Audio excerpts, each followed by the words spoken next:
President Trump, sir, any chance you'll meet with Putin in Budapest at some point?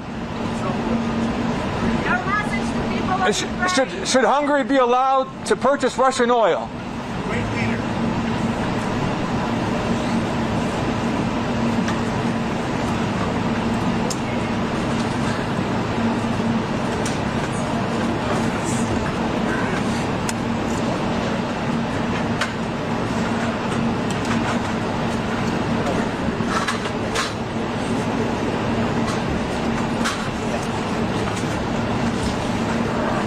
I put in a microphone Gates closed several times, and they just won't allow it. It's nice to be able to... There's a Margot Martin who shoots a video right up there on X. So she'll have the audio on her X account, Margot Martin. Yeah. She usually turns it around, but we grab that's the only place you can grab audio from is the person who's... Right. You don't see her up there, but I think she's kind of like... Oh, I see. Behind the scenes there. Oh, well. Tried.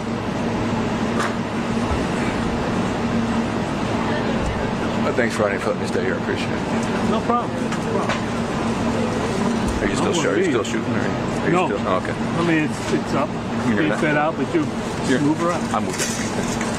You don't have to duck. Oh, don't. Okay, thank you. Nobody's taking it down. Thank you.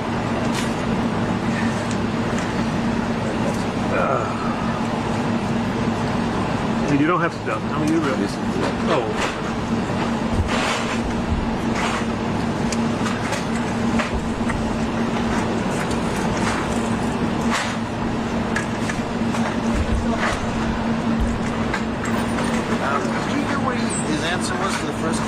I didn't hear it. Could not hear it at all.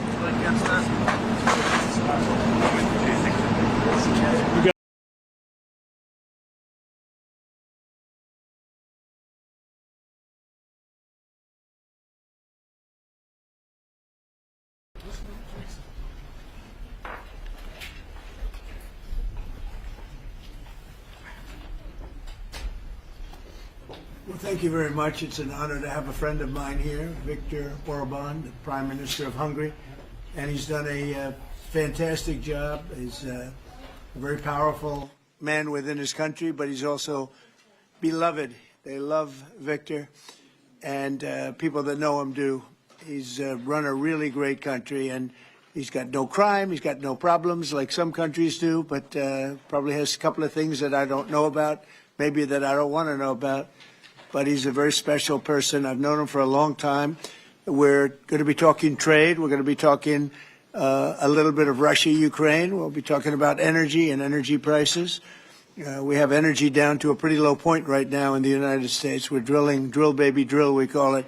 But energy costs are very low. Our general costs are very low. And I just saw that Walmart came out with a statement last night. They've done it for many years, that Thanksgiving this year will cost 25% less than Thanksgiving last year under Sleepy Joe Biden. So that's a big difference. That's a big difference. 25% less Thanksgiving. And I think that's a very good chart. They include everything that you need for Thanksgiving. So it's 25% less this year than it was last year. And that's true. That's emblematic of the rest of prices. Energy prices are way down from what they were last year.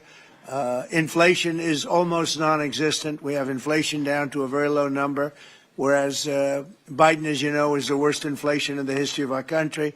So we're doing very well. We have a shutdown, as you probably know, because the Democrats have gone, they're crazy. They're crazy. But they don't care if they hurt the country. But we've approved it 14 times. We've approved a opening up 14 times, and they keep rejecting it. And I guess maybe they will again. Let's see what happens.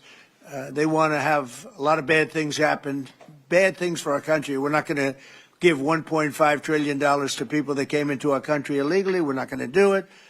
To people who came from prisons, they came from mental institutions, they're drug dealers. They want to give them medical care. $1.5 trillion. And we're not going to do other things that they're requesting also. So I just want to welcome this really good person. I know him very well. He's a good person, and he's a great leader, and he's loved in his country. And Viktor, would you like to say a few words? Thank you very much, President. Thank you. First of all, may I say that thank you very much for the invitation. It's good to see you, President, back to the White House, and good to be back after 6 years, anyway, again, to see you here, as we have met last time. The reason why we are here to open a new chapter between the bilateral relation of the United States and Hungary, basically because during the Democrat administration, everything was ruined. So after your leaving president, everything was basically blocked, ruined, cancelled, a lot of harm done by the previous administration. In the last 10 months, President, what you have done, we are very much grateful for that. You restored the old level of the relationship. You improved the bilateral relation. You repair what was done badly by the previous administration. So now we are in quite a good position to open up a new chapter, let's say a golden age between the United States and Hungary, and we have plenty of suggestions for today: economic cooperation, military cooperation, and political cooperation. And the main issue, probably, President, you know we are neighboring Ukraine, which is in war. It's the most important issue for us, and we would like to discuss with you how we can contribute to help you in your peace efforts. And you've taken a lot of Ukrainians that needed your help, and you've taken a lot of them in your country, and everybody appreciates that. Thank you very much. Yeah, we do our best. Thank you very much. Any questions, please? Go ahead. Thank you, Mr. President. Mr. Orbán has requested an exemption as it relates to oil that is coming from Russia. Is that something that you are prepared to do? And may I ask Mr. Orbán a question in regards to that very issue? Sure. We're looking at it because it's very difficult for him to get the oil and gas from other areas. As you know, they don't have the advantage of having sea. It's a great country. It's a big country, but they don't have sea. They don't have the ports. And so they have a difficult problem. There's another country that has that same problem, by the way. But when you look at what's happened with Europe, many of those countries, they don't have those problems, and they buy a lot of oil and gas from Russia. And as they know, I'm very disturbed by that because we're helping them, and they're going and buying oil and gas from Russia. So that question could be really asked maybe more accurately if you talked about many European countries, not Hungary necessarily, because Hungary is in a different position. But many European countries are buying oil and gas from Russia, and they have been for years. And I say, what's that all about, right? Thank you. So that will be one of the issues for today, to explain clearly what would be the consequences for the Hungarian people and for the Hungarian economy not to get oil and gas from Russia, because we are supplied by pipelines. Pipeline is not an ideological or political issue, it's a physical reality, because we don't have port, exactly as the President explained to you. So we will negotiate on that point. It's vital for us anyway. Mr. Orbán, there are two pipelines, as I understand it. There's a pipeline from Ukraine and there's a pipeline from Croatia. And my understanding is that the pipeline from Croatia can provide all of Hungary's energy needs. As a result, why would you need an exemption if that's the case? Okay. So when we discuss that issue, you should separate the gas and the oil.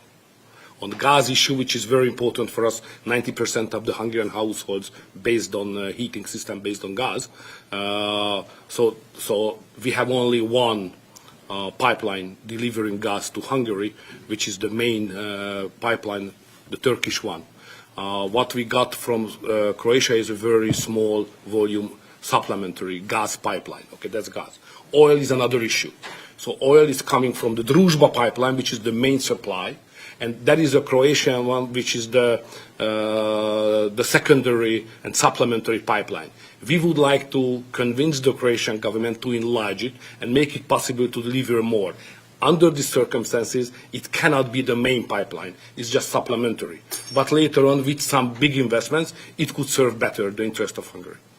Yes, please go ahead. Thank you. Many people see this meeting not just as an encounter between two countries, but as the symbol of the strengthening of a new conservative Europe alliance. Would you agree with that interpretation, and how do you see the future of Europe in the light of leaders like Viktor Orbán stand up to Brussels bureaucracy and the globalist agenda? Are you from Hungary? Yes, I am. I figured. The fact is that he's a great leader, and he's respected all over, not necessarily liked by some of the leaders, but, those leaders are proven to be wrong. If you look at his stance on immigration and other things, if you look at Europe, they've made tremendous mistakes on immigration. It's really hurting them very badly. He has not made a mistake on immigration. So he's respected by everybody. He's liked by some. And I can tell you, I like and respect. I'm a double. I like and respect him. And that's the way Hungary is being led. They're being led properly. And that's why he's going to be very successful in his upcoming election. May I have a comment Please. on that? Language is important because the Anglo-Saxon terminology is different from the European one. So to use categories can create some misunderstanding. So I would like to be clear as much as we can. We are the only government in Europe which consider itself as a modern Christian government. All the other governments in Europe are basically liberal leftist governments. So we try to do something from 2010 which is different from what the others are doing, even at the philosophical level and at the level of practice as well, as just the President described it, like migration. So we are kind of a special island of difference in a liberal ocean in Europe, and we consider ourselves as a modern Christian government. That's the proper category to describe what we are doing. To both of you. We're talking, but we'll report on that later. Meetings with Putin. We were talking about that with Victor. He understands Putin and knows him very well. And I feel that, I'm going to let you say what you think, but I think that Victor feels we're going to get that war ended in the not too distant future. Victor, do you want to talk about that? I'm strongly convinced. So the question is whether we Westerners are unified or not. The problem is that the President has huge peace efforts, which are just splendid and very positive for the European continent and all the peoples of Europe. But at the same time, we are not unified because Brussels and the Europeans have a different approach to the war. So the only pro-peace government is the United States government and the small Hungary in Europe anyway. All the other governments prefer to continue the war because many of them think that Ukraine can win on the front line, which is a misunderstanding of the situation. So it's a complicated issue. We will discuss it. It requests not just 2 minutes to respond to your question, but rather than our lecture. Sorry, not to continue more than that. To both of you. So you would say that Ukraine cannot win that war? Miracle can happen. Yeah, that's right. To both of you. Yeah, go ahead. Summit. Thank you, Mr. President. What is your message to the EU? Because from Hungary and the EU want to impose their war policies on Hungary. What is your message? Well, I think they should respect Hungary and respect this leader very, very strongly because he's been right on immigration. Look what's happened to Europe with the immigration. They have people flooding Europe all over the place, and it's hurting it. It's the crime rates are way up. A lot of bad things are happening. His crime rates are very low. They're the same as they always were, which is very little crime because he's kept it the way it should be. Europe, I don't want to go into individual countries. They're all friends of mine, everyone. As you know, in NATO, they voted to go from 2% to 5%, and that nobody thought that was possible. And we had just about almost, other than Spain, a unanimous vote. No, I think that I think they respect him a lot. They don't agree with him, but actually, inwardly, I think they probably do agree. He was right on immigration. They were wrong. They are flooding Europe with people from all over the world, and Europe is becoming a different place. And I tell the leaders all the time, you better stop or you're not going to have Europe anymore. It's a very dangerous thing they're doing. May I have a reflection on that? So on migration issue, just for clarification, in Hungary, the number of illegal migration is like that, zero. Because we have a crystal clear system. If somebody would like to come to Hungary, first he should ask for that. If we give the permission, they can step in. Nobody can step on the territory of Hungary without having a permission from the Hungarian authorities. This is the regulation, simple, well working. What is the consequence of that? We are under sanctions, financial sanctions of European Union, because we don't let the illegal migrations to come to Hungary and to the European Union as well. So we have to pay, just to inform you, we have to pay every day 1 million euro as a punishment to the Brazilian budget, because we stop the migrants. This is the absurd world we are living now in Europe. To both of you. Go ahead, please. Here, Yes, Thank go you ahead. so much. Thank you. I'd like to ask what do you think, what do you believe after this meeting? Can you have maybe, or the European Union will have another opinion about, just because of this penalty, another opinion about Hungary because of the immigration and because of this kind of politics, which is not that strictly as the European Union directs. What do you believe? Yeah, where are you from? I'm from Hungary. Okay. I do have that conversation with them, and I respect and like them. They're all friends of mine. I think pretty much every single leader in Europe is a friend of mine. We get along really well. They've done everything I've asked them to do with NATO, etc. The only thing they continue to do is buy oil from Russia. That's not too good. But I told them they should respect this man. They can also learn from Viktor. Viktor has had a very hard stance on, more than anything else, immigration or even illegal immigration. He literally has accepted no one over the years. Think of how much greater these countries would be if they didn't have the tremendous crime that has come in with the immigration. People just flowing into Europe. They've got to stop it. And not only stop it, they have to reverse it. They have to get them out. We've done that here. We have 0 people coming in now. The borders are closed. We take people, but we take them legally. But we've done it very strongly, and we're moving hundreds of thousands, millions of people out. We had, of the 20 million people, 25 million, nobody knows even what the number is. They never knew. Biden had no idea. He had no idea. I don't believe he had any idea what was happening, because he wasn't about open borders. But we had open borders, and we had millions of people come in, and they were coming in from jails. They were coming in from mental institutions. They were coming in as drug dealers. We had 11,888 murderers. Half of them committed more than one murder. We're getting them all out. We're getting them out. He doesn't have that problem, but Europe does have that problem. Other parts of Europe have that problem. So, I tell them all the time, I stick up for Viktor Orbán. Not a lot of people do, because in many cases they're jealous. They wish they did what he did. They would have no problems if they did what he did. And I have a bigger heart than anybody, but, they've destroyed some of those countries. Some of those countries had no crime 10 years ago, and now they have quite a bit of crime. And I would say that I don't know anything about your crime levels, but I would imagine they're very low. Down. Huh? Very Not down. too high, right? No, it's very down. One of the best in Europe. I had a feeling. Sorry, may I have one remark? Sure, please. No.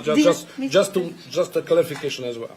I'm not here to ask how President Trump to manage my conflicts or our conflicts with the European Union. This is our matter, so we will do it. What we need is a golden age, to open a golden age of the United States-Hungarian relationship. That's the biggest help we can get from the United States. And maybe Europe too. We can include Europe. It's going to get more difficult. So inside the European Union, we will manage all of our affairs. To be the most possible humble guy, yeah? But I'm the longest-serving Prime Minister of Europe. I survived all the Prime Ministers who attacked us. And I'm sure we will survive next years as well. So we will manage our conflicts successfully. Mr. President, one question for you, Mr. President. One question for the Prime Minister. Speaking of Europe, last month you said that you would not withdraw U.S. troops from Europe, yet 2 weeks later the Pentagon decided to withdraw significant number of troops from Romania. So have you changed your mind, or the Pentagon ignored your assurance? No, they don't ignore anything that I say. What they do is we make changes. We move. It's the same number, total number, but we move people around. I happen to like the Romanian people. I think they're great people. And Pete, you may want to suggest something right there, please. Absolutely. No, nothing was uncoordinated with the White House. It's all part of the view that we have of Europe, and there will remain troops in Romania, but there's some change in how we rotate and how many we rotate. And the relationship with Romania is very good, right? It's very good, and we've coordinated all this with Secretary General Ruta, with throughout EUCOM, throughout our allies. Everyone was notified in advance. The relationship with Romania is very good. The relationship with Europe is very good. I disagree with what Europe is doing having to do with immigration, but I agree with them on many other subjects. We just signed the biggest trade deal ever made with Europe, $950 billion. We were able to do it because of tariffs. It was a deal that was good, very good, but we had a very unfair deal. We were treated very badly before I came into office, but we just signed it. It's the single biggest trade deal ever signed. So we have a very good relationship with Europe. Yeah. What is the main dispute with the Russians which prevent the Budapest summit with Putin from the basic dispute is they just don't want to stop yet. And I think they will. I think it's taken a big toll on Russia, a big toll on both countries, obviously, but it's taken a big toll. They're losing 7,000 soldiers a week. That's a big toll. And between the two of them, divided, you know, with Russia losing more soldiers, actually. But they're both losing a lot of people. And that's the primary thing that, with me, it's not economic, it's not money. In fact, we don't spend any money. We send it to NATO. They pay us for our missiles and for our military and everything else. We don't. It's not a question of money. It was with Biden. He spent $350 billion. He got nothing for it. The war would have never happened. If I were president, the war would have never happened. I think you would agree with that. This war would never have happened if I were president. It's stupid that it happened. But it did happen. I inherited the war, and I think we're going to get it ended. Not too distant future. Yes, please. So no question that if that time the name of the United States president would have been Donald Trump, there would be no war between Ukraine and Russia. That's clear. But what we are speaking about here is more than that, because without the pressure coming from the United States government, I'm speaking 2022, the Europeans would not take that hard line what they have today on the war. Remember that big countries of Europe rejected to be involved more than just sending some, humanitarian issues. So the pressure coming from the United States to be more pro-war in Europe. So that's the fact of the history anyway. So we have to restore something which was ruined and created from here, and that's the reason why I understand absolutely the devotion of the president now to do everything to stop the war, because that would be not that deep without the previous government pressure from here. So the reason why I'm here to be as much as helpful I can to contribute to the peace efforts of the president, because that was an enormous mistake what we have done, the Western world several years ago, and we have to stop it, and it's common responsibility. Biden actually pushed for that war to happen. Okay, if you can believe it. Nobody can believe it, but it's one of those things. And now look what happened. Look what's happened to Ukraine. It's a much smaller country. A lot of people are dead. You take a look at it's a whole different world over there, and Russia has not been helped very much by that war either. They lost a tremendous number of soldiers and people. Look, that war should have been a 1 week war. I don't know why it's taken. This is 4 years. Should have been 1 week. Should have been over with, but it would have never started. Should have never started. And I would have solved the problem without giving up anything. Ukraine would have remained as is. So there were tremendous mistakes long before I got there. I inherited that mess, and we're getting it solved, along with the 8 wars that we've already ended. Mr. President, what is America's interest cultivating better relations with the EU leader or Orbán? I think I can do both. There's no reason why I can't. I get along well with the European nations. We are still a member of the European Union, so it's easy. Yeah, and by the way, he's a member in good standing, I guess, although they penalize him every once in a while. But he's a member in good standing with the European Union, so he's a member. He's a part of it. But I get along great with him. I get along very well with them. I agree with him on immigration much more than I agree with them. But I agree with, a lot of the things in Europe he also agrees with. But he had a difference, I would say, primarily on immigration more than anything else. And I happen to think he was right because their whole fabric has changed. I mean, you go to some of the countries, they're unrecognizable now because of what they've done. And Hungary is very recognizable. Yes, ma'am. Mr. President. Yes, Mr. President. Will there be a peaceful meeting in Budapest still this year? What do you think? You mean a meeting with President Putin? Yes. You mean in Hungary? Well, I'd like to keep it in Hungary, in Budapest. That meeting, it turned out I didn't want to do that meeting because I didn't think anything was going to be happening of significance. But if we have it, I'd like to do it in Budapest. Yeah, it'd be good. Mr. President, you said many times to support Viktor Orbán. Why is it important to win the next election, for example, for the United States, Hungary, and also Europe? Why is it important? Well, I don't know his opponent. I don't know if he has an opponent yet. At some point he will, I guess. You know, we always have opponents, right? Not much of an opponent. But I'll be supportive of him. He's done a fantastic job. We've had a great relationship. The United States, look, we had a country that had no leader. It had an auto pen, illegal auto pen, totally illegal. And that's coming out stronger and stronger. But we had no leader in the United States. I mean, Hungary, as an example, had no relationship with the United States, even though we do, you know, billions of dollars in trade with Hungary. Hungary's a big country economically. We do, you know, billions of dollars in trade with Hungary. Why would they give that up? And they gave up so much else. Look, they gave up everything. This country was poorly run. I think if I didn't win the election, we might not have a country, if you want to know the truth, not a recognizable country. But our relationship was immediately good as soon as I won the election because Victor's one of the people that's highly respected, and we had a great relationship with Hungary. We do again. That was an easy one. Yeah. Do you and Prime Minister Orbán agree on ways to put pressure on President Putin to come to the negotiating table to end the war in Ukraine? I think we agree that the war is going to end. Sometimes people have to fight it out a little bit longer, but I think we agree that the war is going to end in the not-too-distant future. Do you want to talk about that, Victor? I have some ideas, and I will present it to the President. How to stop it. Mr. Prime Minister. Mr. President, since you brought up the Walmart Thanksgiving meal, and it is cheaper, but it also contains less. As a part of the Well, I haven't heard that. You're telling me. Who are you with? Who are you with? I'm with NBC News, sir. Fake news. NBC. You're fake news. What a NBC's gone down the tubes along with most of the rest of them. If I ask, why do you think there's such a disconnect between the economy that you're describing day to day and the way many Americans say they are feeling and they're concerned about? Well, they feel better about our country right now, other than the shutdown, obviously, which is caused by the Democrats, could be ended by the Democrats in 2 minutes.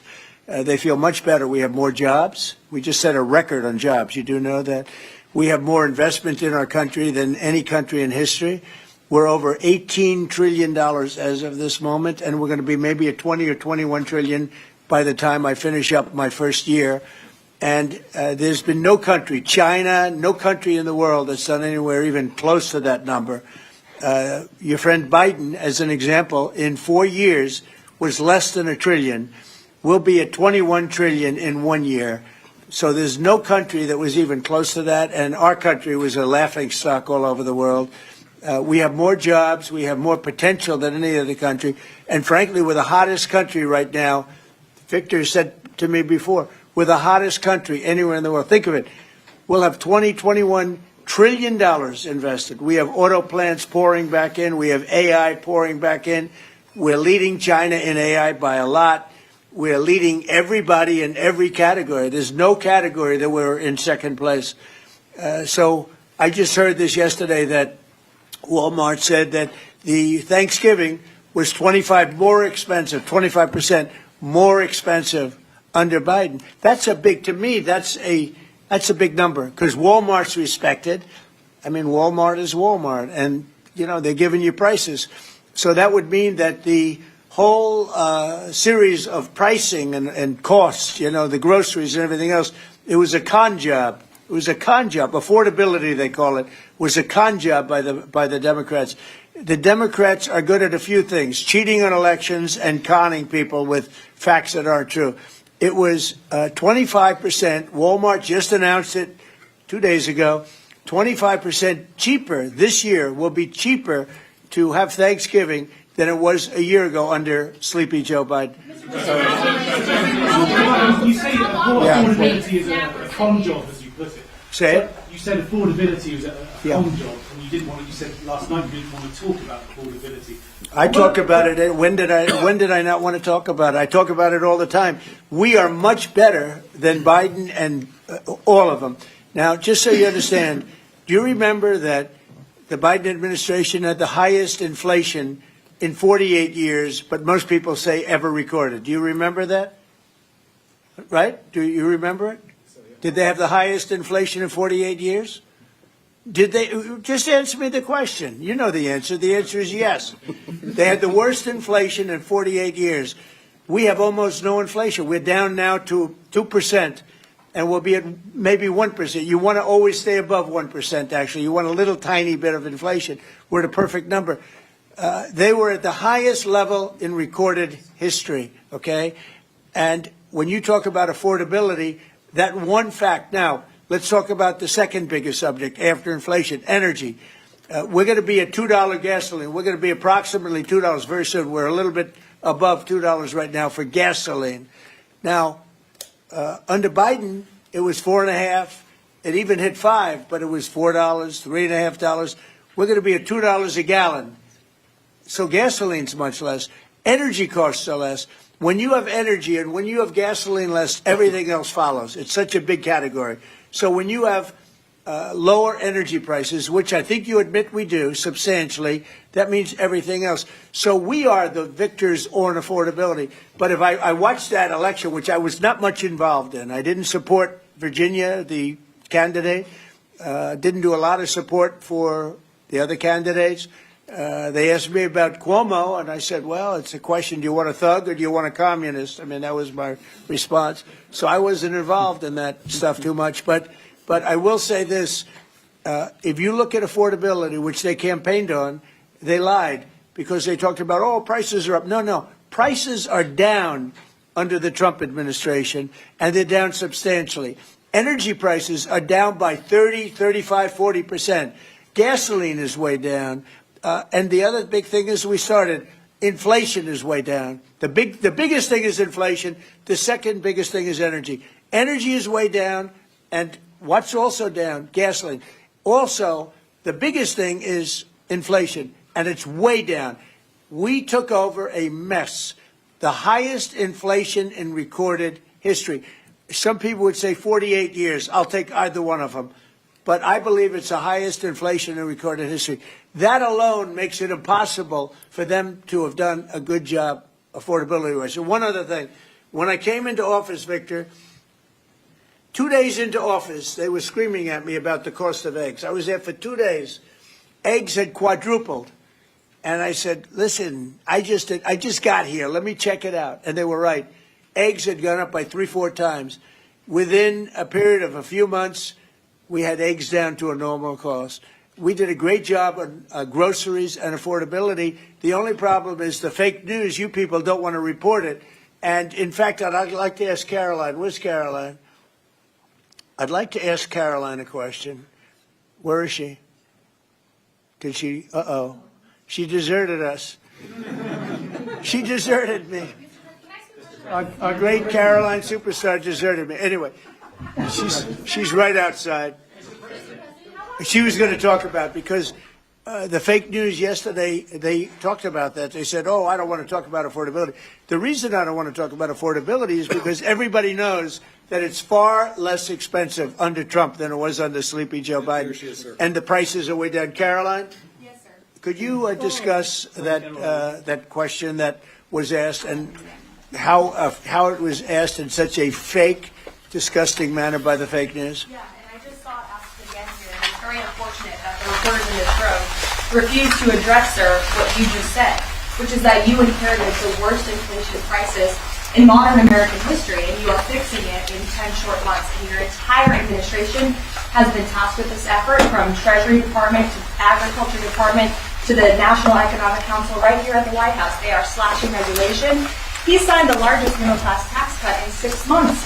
In 6 months, in record time, putting more money back into the American people's pockets. So affordability is what the American people elected this president to do, and he is doing it, and you guys refuse to cover it, and you refuse to cover that the previous administration created the worst unaffordability crisis in American history. And I've been watching the TV all day saying that he doesn't want to talk about affordability. That's what he's working on every day. And that's what I'm talking about right now. But you know why they refuse to cover it? Can I Because they're fake news. That's why. Go ahead. Can I get her someone? Sure. Caroline, the Prime Minister would like you to work for him in Hungary. Please consider. You know what? That's a very good decision you just made. Please don't leave us, Caroline. Yeah, please. You spoke to Republican senators. They do not seem interested right now in getting rid of the filibuster. That's too bad. They're making a big mistake. That's right. No, but they're coming my way. You're right. Wait a minute. The way to do it for the Republicans is to terminate the filibuster. They call it the nuclear option. This is the second form of nuclear. Very good, very good. This is a good form. This is not a bad form. I would have been in favor of that a long time ago. But you know the Democrats are going to do that. And most of you will admit the Democrats are going to do that. So why aren't we doing it? And I think only a foolish person would be against that, especially when you realize that these are crazed people. These people are absolutely crazed, Trump derangement syndrome, whatever it may be. And I am totally in favor of terminating the filibuster, and we would be back to work within 10 minutes after that vote took place, and lots of other good things would happen. And it doesn't make any sense that a Republican would not want to do that. If they're not going to do that, then it seems like you'd have to make a deal with Democrats to end the shutdown. Here's some of the things that we'd pass if we terminated the filibuster. Voter ID, no mail-in voting, no cash bail, no men and women's sports, no welfare for illegals. You could go on and on. This is 2 pages of things we'd do if you did that. Without it, I don't know that you passed anything because you can't deal with them. They're really irrational. They really are. But I was happy to see that a tremendous liability to this country, a woman that made herself rich in this country, Nancy Pelosi, has quit. And she'll be out of here pretty soon. And that I consider that to be a great asset for America, getting her out. Yeah, please go. Are you really going to deal with Democrats? You're not interested in the I don't know. We'll see what they have. I mean, we'll see. But they're very destructive for the country. NBC, fake news. I'm not taking you. Go ahead. Are you worried about it backfiring in the future on Republicans? Should they get rid of the filibuster and then down the road? Well, normally I would say, well, a little bit. But the reason that I'm not is because if they ever took over power, they'll do it. Look, Joe Manchin and Sinema are 2 people that are no longer in politics because of this issue. They were opposed to what the Democrats wanted to do. They wanted to terminate the filibuster. They were opposed to it. They're no longer in politics. They're gone. The Democrats will do this. So if the Democrats are going to do it, I'm saying Republicans should do it before they get a chance. It's very simple. And if we do it, we will never lose the midterms, and we will never lose the general election, because we will have produced so many different things for our people, for the country, that it would be impossible to lose an election. Are you worried about an AI bubble? No, I love AI. I think it's going to be very helpful. So many things are happening with it, and in addition to which, we're leading China, we're leading the world in AI. We're building massive electric plants that the companies themselves are building for their plant. I've given them the right because we need so much electricity for that. Just the word is electricity, believe it or not. Double the electricity that we currently have in the country for just the AI plants. And I've allowed those companies to rebuild and build electric plants along with their facility. We're getting approvals done in less than a month, sometimes in 2 weeks, for massive, beautiful, massive buildings. And no, I'm totally in favor of it. I think it's really going to be the wave of the future, and we're leading the world. We're leading everybody by a lot.